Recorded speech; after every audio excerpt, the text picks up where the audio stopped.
জীবনে কখনো হতাশ হবেন না। জীবনে যাই হয়ে যাক না কেন কখনো হতাশ হবেন না। মনে রাখবেন আল্লাহ আপনার রব, আল্লাহ আপনার সাথে আছেন ইনশাআল্লাহ। এই সমাজ আপনাকে যেভাবে শেখায়, কিভাবে শেখায়, এই যে স্কুল, কলেজ, ইউনিভার্সিটি, চাকরি, বিয়ে, সন্তান প্রতিপালন আর তার ইন্না লিল্লাহি ওয়া ইন্না ইলাইহি রাজিউন, এই তো শেখায় নাকি?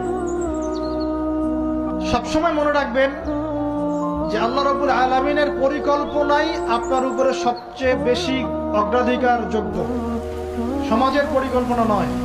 পরিবার আপনাকে চাপ দিচ্ছে, চাকরি পাস না, পড়াশোনা করিস না, হ্যাঁ পড়াশোনায় কেন তুই 80 নাম্বার পাইলি না, কেন চান্স পেলি না, কবে চাকরি পাবি, কবে আমাদেরকে দেখবি, খাওয়াবি, পড়াবি, এই যে চাপগুলো চারপাশ থেকে আসে কিনা, এতে করে অনেক যুবক দেখা যায় মাদকাসক্ত হয়, অনেকে দেখা যায় আত্মহত্যা করছে, ইদানিং করছে কিনা ভাই?